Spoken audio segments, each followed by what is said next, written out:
In a studio that's in a basement comes the epic story of how two friends changed the future of the movie podcast game forever. The reviews are in. Boys Life magazine gives the High Sci podcast 4.5 acorns. The Daily Bugle says, these guys are super legit. And Pope Francis declares the podcast as life-affirming. From the kid who tried to get smart with David Spade and got fucking old. You're still out. You're still bad. And the guy who can name all four Baldwin brothers. Alec, William, Daniel, and the baby boy, Stephen. Live from the studio of his parents' basement. The Have You Seen It podcast. Welcome back to the Have You Seen It podcast. My name is Mason Knight, and sitting across from me is the one and only Cash Kraus. Yes. No. I did ask how you were doing today. Yeah, I'm glad you did. It threw you off a little bit. It threw me off a little. You were almost waiting for the question. I thought it was a really dramatic pause. Right. Yeah. Well, for emphasis, right? Yeah, exactly. Yes. And but no. I had to throw you a little curveball. Yeah, we had to start a little M. Night Shyamalan twist. I did. Yeah. Well, I'm not doing well, so thanks for asking. You're welcome. But I'm excited to talk about the movie, though, that we are talking about today. Absolutely. For our Foreign Film Friday. Foreign Film Friday. A movie that we've kind of tossed around and wanted to see for a very long time. Well, we had talked about reviewing this months ago. Yes. Couldn't find it anywhere to rent, anywhere to watch, For some reason, which I don't was know why. so weird. Yeah. I mean, we literally searched everywhere we could. And then we noticed it pops up on Amazon Prime. Yes. And it says, oh, you can rent it. And they're actually advertising it now. Yeah. Like, hell yeah. We'll finally get to watch Memories of a Murder. Memories of a Murder. I want to do the same thing. Memoirs of a Murder. Yeah, I want to do the same thing. But it is Memories of Murder. Memories of Murder. Yes, the 2003 crime thriller directed by just a little known director. I don't know if you've ever heard of him. Bong Joon-ho, pretty much the Tarantino of South Korea. Yeah, essentially. He's fucking fantastic. He did a little movie called Parasite that swept the Oscars. You might have heard about it. I think we might have reviewed something like that. We did something about it. Maybe we reviewed a Snowpiercer. I love Snowpiercer. Mm-hmm. It's still probably my favorite of Bong Joon-ho's. Love Snow, and it's I kind of like it because it also has fucking a lot of recognizable English actors and stuff like that. Well, it had Captain America. That really himself, didn't do too much for me, but it has a lot of famous people from Bong Joon-ho's filmography too in it. People that he always works with. Question for you. I know you're a big fan of Snowpiercer. Did you go and watch the TV show on TNT? I have not yet. I heard it was pretty good, really? But I have not. I'm not watching it yet. It seems like an odd choice, though, if I'm in full transparency here. It seems like an odd choice to make a TV show out of that. Well, I felt like the way it was set up in the film was perfect. Yeah, well, Snowpiercer is a comic book. That's what Bong Joon-ho got his for. Right, yeah. So there is a lot that Bong Joon-ho. Like there's 3 comic books. So there's a lot of material that you can expand on. And I guess the show expands more on what happened to the world and stuff like that. But I haven't watched it, no. Because I love So the show then would be pre-Snowpiercer film? Or is it post? I can't remember because I think the Snowpiercer film is the second book. So I think it goes back and forth, but the show is going to go through all 3 books, whereas Snowpiercer the film only goes through 1 book. Oh, okay. But I didn't go and see it only because I love Snowpiercer so much. I thought there's no fucking way. But I'm confused spoiler alert if you haven't seen Snowpiercer, but I'm confused how, let's put it this way, as metaphorically as I can, how does the train get back on the train tracks? Well, I think that's the very end of. So, the 3rd book, they're not all on the train. So they oh, okay. Only the second book is called Snowpiercer. So it's not all right, get her back up. We got to do this whole thing again. Pushing everything back up. Throw the old conductor his limp body out. I'm running the train. No, it's not how it works. Oh, okay. Only 1 book is on the train. That's and then good to from know. there, I think they're living out in the Arctic or whatever it is. Yeah, those are harsh environments. So harsh, but you remember at the very area, and it started getting a little warmer. It did, So, yeah. only -80. Global warming came in handy there. Thank God. Finally. So, Thank God it's heating up a little bit. But yeah, so Memories of a Murder. I wanted to. This is a very interesting story and a very interesting real life companion piece to a real series of crazy fucking murders that the real guy they just caught like a few years ago, and he literally had his last trial like November 8th. Yeah. So like 2 weeks ago. So kind of relevant. Oh, it's super relevant. And I think that's why Amazon's promoting it now, is because they finally, they matched the DNA from this suspect to 3 out of the 10 cases, DNA, evidence. And he admitted to all of them. He admitted, yeah. And Plus 4 more. And they're like, oh, we didn't even know. Didn't there was know, also a copycat murder that they thought was, a copycat was some other guy. He ended up saying, nope, me. This guy. Just taking claim for it. It's and also like crazy, 30 plus like rapes and shit like that. This guy was a fucking, they call him Korea's first serial killer. Yeah. But they also call him the Korean Zodiac killer. Yeah. They didn't catch him for, 40 plus years. Yeah, but there's still, I want to read a book on him because there's still very little about the actual guy. I know he's in his 50s now. Yeah, well, the murders took place in the late 80s to 91, I think, was the last one. But there's nothing in the movie. The movie's very interesting because, with these thrillers, usually you get a little bit of the guy, get a little bit of the cop. No, in this, it's just the fucking cops. You don't know anything about the main guy. And you don't even get a perspective. Yeah, exactly. You don't even get a perspective of the serial killer at all. Yeah, which I kind of liked. It's an interesting take. Because it was more mysterious for me because we didn't even get a glimpse as the audience as to who this person was. So like you're basically left asking the same questions as the detectives are. Exactly. Instead of kind of knowing, having that what's the word? The third person view. Yeah. Or the fourth person, whatever. The third person view of the scenario. Like we were literally the detectives. The same seats. Although we could, in hindsight, be like, maybe you shouldn't have done that way. Well, there's a lot of the you got to respect that. beating. It's a very realistic portrayal of cops. It is. Of anywhere. Because if you know true crime at all, if you go back to any serial killer, the only way they're allowed to get off so many times is shitty police work. Yep. It's 9 times out. It's never cops doing their job. No. That's just like, this guy's a super criminal. It's a mismanagement. They're not super criminals. They're sociopaths that have no other thought besides kill people. Yeah. So they're not really. This guy, he wasn't taking any precautions. No. He was fucking. Yeah, jizzing everywhere. Wasn't wearing gloves or anything. Yeah, he was not taking precaution. No. He always murdered on rainy nights. Very specific. Yeah, he was asking to get caught. Yeah, rainy nights, women in red, and music had to. That's one thing. Can you not ask the radio to not play that song anymore?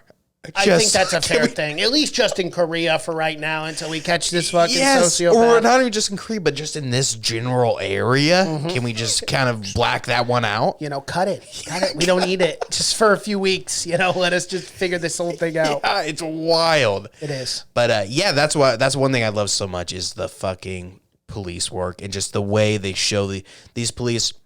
For one, it's always cops they're way over their head. They never, especially these small town cops, never have the proper training. But they always make them like the lead detective on this crazy fucking... Because it starts out, they find 2 women in the storm drain. Two fucking victims in the storm drain. And then they immediately, this guy who's, it's fucking... I can never get his name. Song Kang-ho. Song Kang-ho, who's in Parasite and so many other Bong Joon-ho. But he's fucking amazing. He's so... damn good, man. He's awesome. But you could see he's fucking way over his head. The entire time. Well, and we find that out. I mean, they don't have DNA testing. They don't have any sort of like just. Well, they don't even have real training. The guy goes off just looking into people's eyes. That's his. That's the thing. He's like, I can tell whether or not you broke the law. Every time. When someone tells me that, I get real nervous. Especially if you're looking at the victim. And he's looking at me. You don't like something, Maybe I didn't trim up the beard good enough or something. But it's crazy. But they do such a realistic job of portraying just those fucking cops over their head. Yeah. Way, way in over their head. And he does a really good job of being like, showing the pressure on him to catch someone. Everyone wants him to fucking catch someone. He's looking into every guy's eyes. He thinks everyone's the fucking killer. Something I gotta add about this movie, though, the most realistic fucking kicks I've ever seen in a film. I don't believe those were faked at all. I believe they told one guy, the guy doing the kicking, and they did not let the other guy know. Because when he first meets the new cop, now the new cop is just walking around he has no idea where to go. He's asking the lady, not a great. No. And the lady starts running and she falls down the cliff or whatever. And then And he's trying to help her back up. and then fucking what's his Bong Sang-ho. Kang-ho, yeah, he comes up. And he says something along the line. He goes, "Damn, sure is a lot of rapists in this town." And from the top of the cliff, he does a full fucking Karate Kid kick into the guy. There's no way he wasn't on wires. No, They get a crane out there he just full on fucking jumped on him. And there's one guy who's a Detective Cho, I think, only kicks people. That's his MO. That's what he does. He has one negotiation skill, one interrogation skill. It's the kick. And it's always the bad cop. It's never the nice cop. But the kicks are so what India is to slaps, Korea is to kicks. I like it. I like it. When they get the first guy, it's like the mentally handicapped guy who's like obviously you knew he wasn't kill. He couldn't even, his hands didn't work right. No, they didn't. They were webbed. I mean, come on. He had a big burn on his eye. He couldn't see out of one eye. And the only way they get him to quit interrogating him is like he can't tie ropes. He can't even hold a pencil. He's useless. Well, they just coached him through the whole thing too. But when they're introducing Cho, the crazy cop, where he's like, "This next guy's coming down." He's like, gotta talk to him. He's he's a family guy. He's like, he's real nice, but sometimes there's just something that he goes nuts, and he comes down the stairs, and like 8 stairs from the bottom, he fucking flies and just fucking chest kicks him. Yes, and it happens so to where I was cheering when I saw it because it's such a badass introduction for this cop. He comes down in like this weird bomber jacket, wearing military boots. He's like, "What's with the military boots?" Because he's kicking the shit out of him. Yeah, but he's always got to cover him too. Doesn't want to get any blood. Doesn't want to get any scuffs. Yeah, and I think that was kind of a point to show you that these cops are shitty cops. Well, they're shady for sure, absolutely. And if the fact that they have booties at the ready to put on your boots, so there's no evidence of you beating the shit out of these guys. Yeah, probably a bad sign. But I was just enamored by these fucking kicks. They looked so damn real. Again, my theory is they told the guy to kick, but they did not tell the guy receiving the kick that he was going to actually get kicked. Well, it goes for a more natural response to getting kicked. Oh, my God, it looks so real. And a lot of kicks. And ironically, that guy ends up getting his leg taken. He does? His kicking leg. Very poetic. He got some tinnitus. He did. Tetanus. Of course, a tetanus. Tetanus. Well, you get a tetanus shot, and then you die of tetanus, Right. But, what the fuck? Sometimes you kind of seem like it's like, is it 1960? It's late 80s. I know. When I heard that, I was like, damn, I didn't realize it was that severe. Oh, yeah? Well, because I've always gotten my tetanus shots. Yeah, exactly. Yeah. But if you ever get cut with a rusty nail, you immediately got to go in and get a tetanus shot just to make sure. Really? Yeah, dude. Yeah. Any rusty nails you want to fuck with. Oh. They'll take your leg. Shit. Yeah, you don't want to, any of that stuff you want to mess with. Yeah, I don't know the last time I've gotten a tetanus shot, though. Do you have to keep getting them? I think, I think you got it. Well, it's a thing you don't have to keep. Like, if you get cut or whatever, you just go in and they give you tetanus shots. I think it's good for like 2 years or something. Oh, fuck. I haven't gone to the doctor in like 10, so I probably should do that. Well, have you been cut by a rusty nail lately? Okay, so don't worry about it. But hey, life happens. Yeah, but you don't die immediately. Like you have, this guy took months off. I guess he did. Yeah, he goes. It was getting swollen. It's like, something's not good. And remember the doctor. I feel like I'm the doctor explaining to you. He's like, yeah, you get cut by a nail. You got to come in immediately. And the guy's like, fucking idiot. And the guy walks in, and his leg is like a balloon. That's towards the end of the film when shit's getting sour. Right. Yeah, it goes real south. Not too many things are happening. Yeah, not that guy, Cho, the kicker. Right before that, we're jumping around, but it's an awesome scene when he's getting drunk or whatever, and they just randomly they go to talk to the mentally handicapped.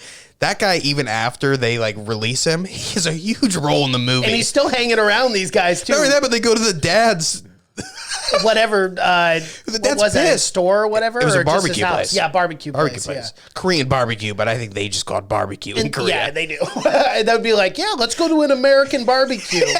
We're just going to a fucking barbecue. We're going to Bill's house. Yeah. What do you mean? It's a barbecue. But yeah, just randomly they go to talk to that guy again, the handicapped guy, and the cops, he's already there, drunk and kicking people. Yeah, it's like, bro, come on, relax. Horrible cops. Yeah, not good cops. Funny though, but Not the very, best cops. very realistic. Just portrayal and kicks. Yeah. I couldn't get it. What a fun reading that role. You're like, I'm gonna go for Cho. Cho kicks the shit out of everyone in the cast. This is the great. Yeah, this is fun. The greatest. Cho's having a good time. He loves coming to work every day because you get to kick the shit out of everyone. You do. But yeah, I could not get over that. I couldn't get over the kick from the top of the road to the detective. Right. A lot of rapists in this town. He just starts beating the shit out of him. But yeah, cool. It kind of goes with the aspect of like old cop versus new, to where like, but it's the thing. It's like, it's not like the old cop was like this old grizzled, No. like ready to He retire. just never did things by the book, whereas the new guy would be like, he felt like he had to, at least my perspective of it, is that he had to try to like convict these people of being like innocent because they were trying to get them to have false confessions. Oh yeah, he knows over and immediately over. that these Yeah, people, aren't capable of. Yeah, But they it's just these want old they don't. cops that the old cops, they don't care about catching the guy. They care about getting a confession. They want the confession more. Well, than that's why they want. staged the whole media thing, the media press, What the a reenactment. fuck that was. Yeah, Yeah. That's when the guy's dad comes down. Mm-hmm. Yeah, right. And then 4 scenes later, that guy's barbecue place. No awkwardness at all. Like, sorry, No we just tried to put resentment. your mentally handicapped Yeah, son here I got your in son jail. knockoff Nikes. Remember, he buys him Yeah. the nice. Nice, yeah. Oh, you couldn't actually go to the Nike store. You beat the shit out of this guy Well, for in all 5 days fairness, straight. in the 80s, they probably didn't have Nike stores in Korea. Well, these guys are very fashionable, and that's one thing I really liked about this movie is all these guys are wearing, very the clothing design and the outfits are very fucking. For some reason, they all dress kind of like streetwear, kind of cool or something. They all look kind of cool. I love that aspect. Even the guy, Cho, the guy that kicks a lot of people, he looked very cool and everything. Everything's done in a very cool way. Even the chief, the police chief, who ends up like hanging out with them for like the latter half of the film. He's going to like karaoke bars, remember? Yeah. Remember he throws up in the thing? It's like, if you guys ever fight again, I'll fucking kill you. And then he sees them fight or later on, and he's serious about it. Oh, he was. Throws the chair. Yep. Love that. But I don't know why he was so close to them at that point. Don't know. But reading about this is they had, I swear to God, this was the number that was in the Wikipedia page, over 2 million cops work on this fucking case. What? Yeah. Is that it? I don't even know if it's possible. Well, I mean, I guess if it's the very first serial killer, I guess everyone would Very want a high piece profile. Of the, piece of Very the pie high when, profile, yeah. when you catch this guy.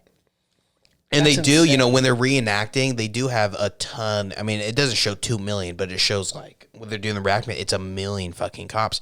And even when there's a murder happens, there's so many fucking people just stomping through the crime scene and shit like that. Yeah. It's no wonder this guy never got caught. Remember the guy with the tractor? The tractor, that's what I was going to bring someone up. yells, you gotta stop. Stop this guy. They had a footprint and everything, and then this guy just drives his tractor through the footprint. Yeah, you cannot stop these guys from Come farming. on, no.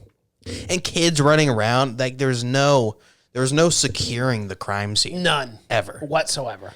It was just trying to get any evidence to fucking convict. Remember the shoe print, and now he's got to make his own shoe Yeah, print. now he He had forged to go to the the guy to shoe get the guy's print. house to get shoes. Steal his shoes. Yeah. And then he's trying to explain it to him. The guy doesn't even understand what he's saying. He goes, I guess that's a pattern. He goes, don't worry about the circle. It's smudged.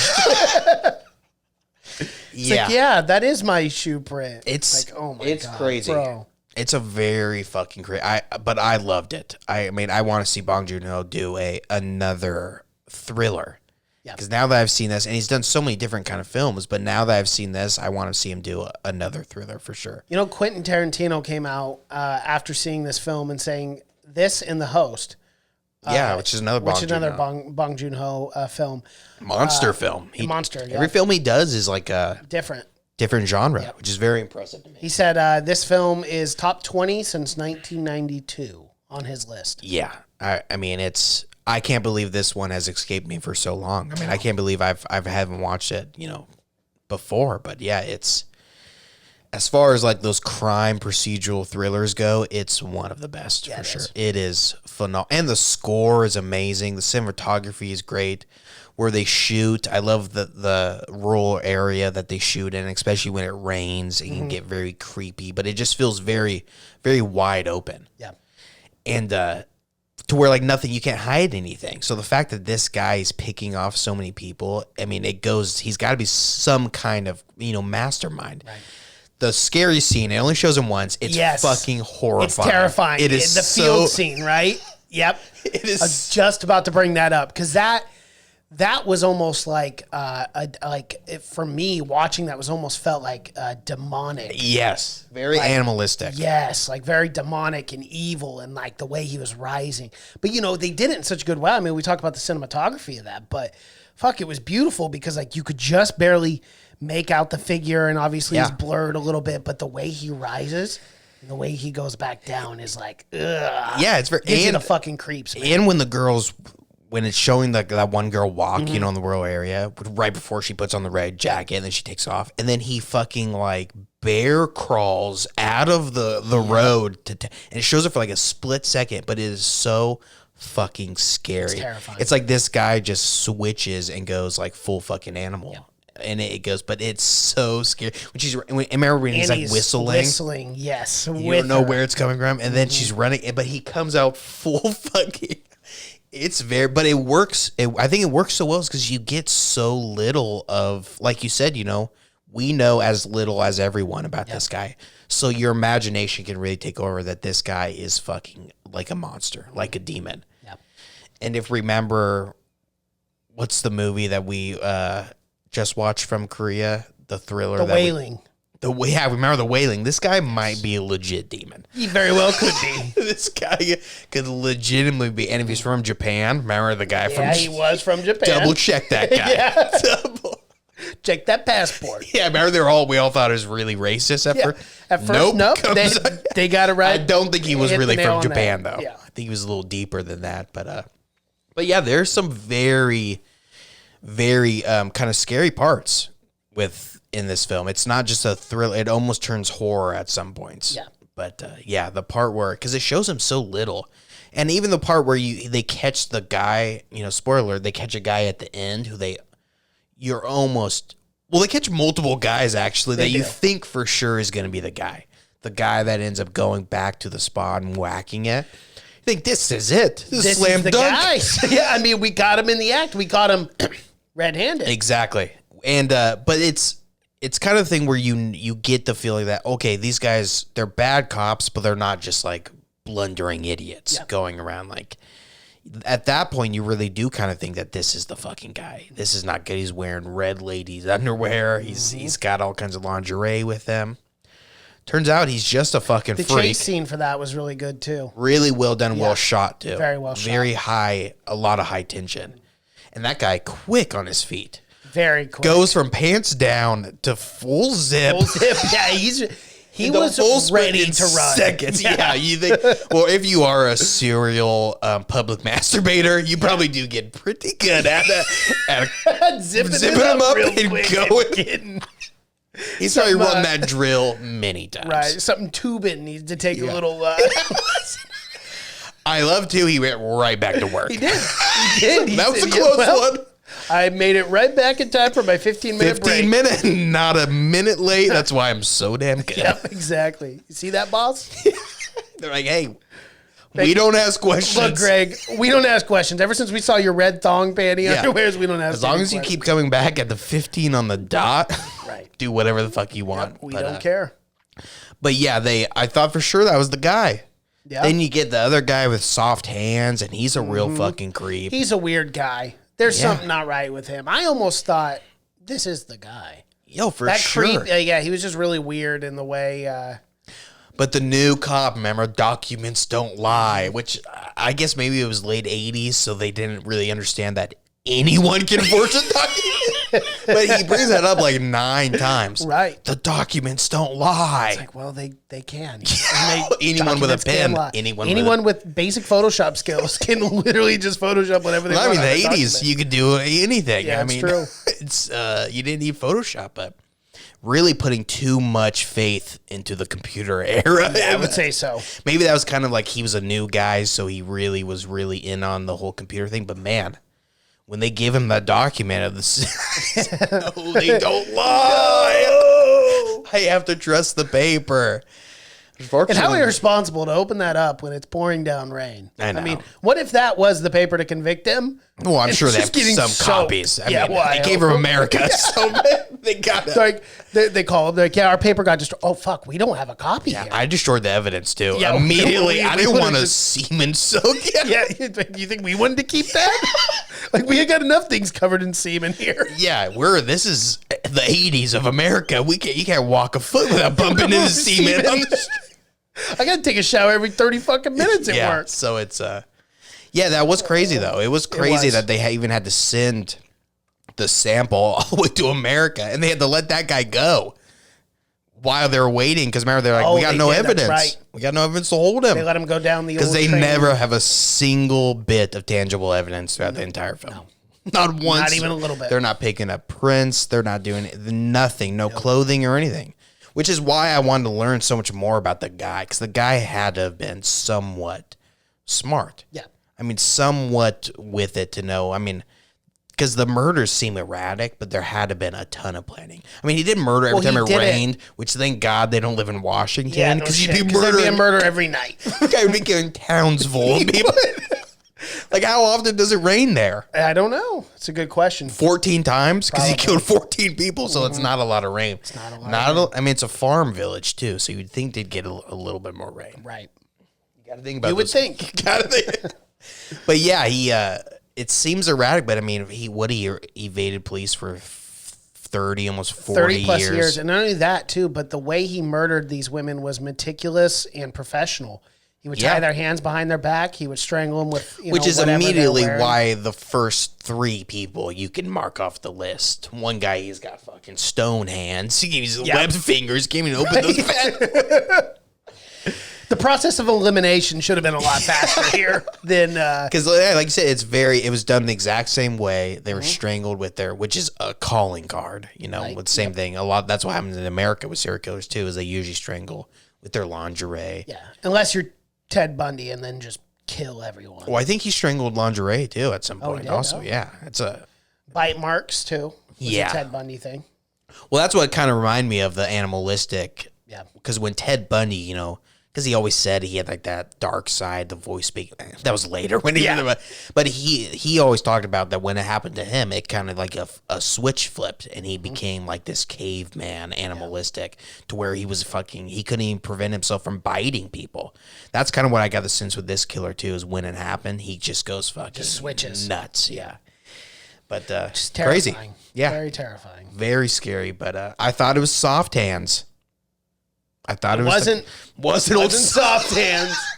That guy's just a fucking weirdo. so wussy. Never Probably ended up murdering someone down the road. Well, when but you get not tortured by for them. days by the When you're cops. completely innocent, you might hold a vendetta for the rest of your life. So Oh, poor guy. These poor, and not only that, but they never interrogate him. They don't have an interrogation room. It's the boiler room. the boiler room, and your interrogation starts with a fucking kick No, to it the starts with face. with a guy coming down 9 stairs Stairs. deep, and he's fucking flying. That's a lot of momentum. I like the one scene where the guy sits down, the perverted guy, Yeah. and he fucking kicks the chair, and the guy just sits to squat mode almost immediately, and then he like waddles over to the chair like they're not gonna realize. But again, the kick, I don't know who was in charge of the kicking on this the kick choreography. A great job. Give that guy a fucking raise. Give him a raise. He killed, or give the raise to the guys taking these kicks. Or that. Because I gotta Let feel that go to the medical bills that they probably have. And I'll leave it. The casting though was perfect. All these guys Yeah. that they interrogate are very fucking creepy. And even when they're interrogating like a bunch of they're just interrogating everyone at the start, all those guys are really fucking creepy. The casting is perfect. It is. All the guys that you think are murderers, they look like fucking murderers. Right. But yeah, I loved it. Yeah. I thought it was great. One of my favorite. I can't believe it took me so long. I know. I'm a little ashamed. That's why this podcast is a lot of fun too. I mean, we're almost 350 episodes into this. We review films that we've never seen before, and that's a big reason why we do this. Because like, I can honestly say, without this podcast, I wouldn't have been reviewing Indian films or Korean films as often as I do now. So it makes it a lot of fun. I'm excited for Bong Joon-ho's next. I'm sure everyone is, but I haven't heard when his next project is going to be. Yeah, I don't know. South Korea's been doing really good with the coronavirus too. So he doesn't have anything slated.